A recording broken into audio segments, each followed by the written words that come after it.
चुनाव आयोग की निष्पक्षता के बारे में अब कुछ भी कहना बेकार है। दंतहीन है, तर्कहीन है, कोई शक्ति नहीं है, वो कहीं दिखता नहीं है।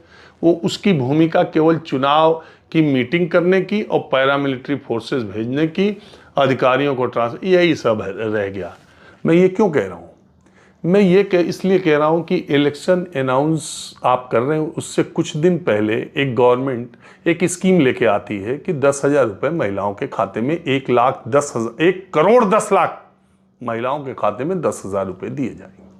वो एक बार में 21 लाख लोगों के अकाउंट में ट्रांसफर करती है और उसके बाद चुनाव घोषित हो जाता है।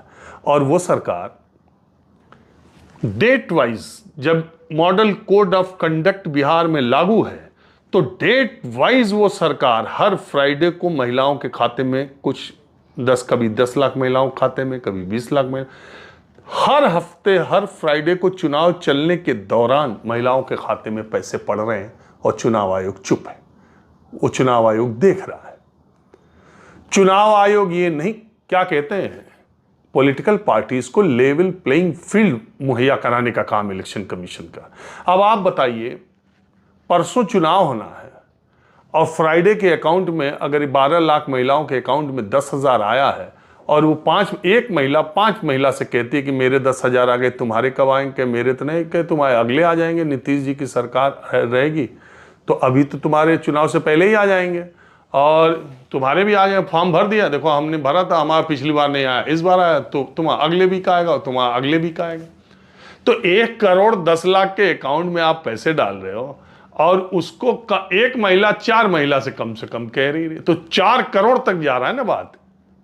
3 करोड़ तक बात जा रही है ना कि पैसा आने वाला है, मेरा आ गया, तुम्हारा आएगा या अब आने वाला है।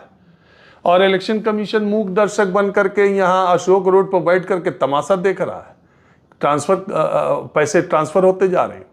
ऐतराज इस बात पर भी नहीं है। ऐतराज इस बात पर है कि इससे पहले की गैर बीजेपी सरकारों की ऐसी योजनाओं को चुनाव आचार संहिता लागू होने के बाद इलेक्शन कमीशन ने रोका भी है। तो फिर इस बार क्यों नहीं रोका? यह भूमिका उसकी क्या है?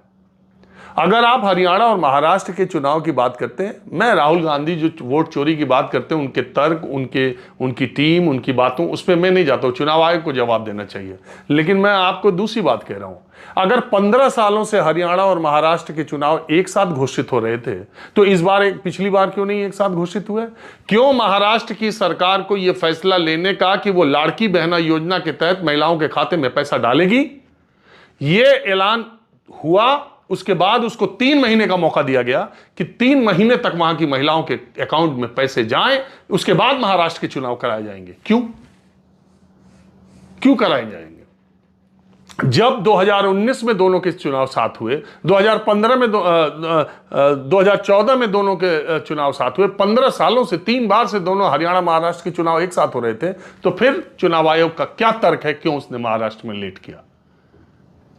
तर्क तो अगर सामने देखो तो यह दिखाई देता है कि उसने 4 जून को हारे थे इलेक्शन, लोकसभा का चुनाव। 28 जून मुझे जहां तक याद आता है शिंदे सरकार ने फैसला लिया और उसके बाद तुरंत 3-4 महीने गया अकाउंट में महिलाओं के अकाउंट में पैसे डालो, चुनाव जीतो। ये अच्छा तरीका निकाल लिया शासन में बैठने वाले लोगों ने। अगर दिल्ली में केजरीवाल सरकार, एलजी ना होते और अगर पैसे ट्रांसफर कर दिए होते तो फिर केजरीवाल 62-64 सीटों पे आते, लेकिन केजरीवाल नहीं कर पाएंगे, तब एलजी उसमें फाइल लटकाएंगे।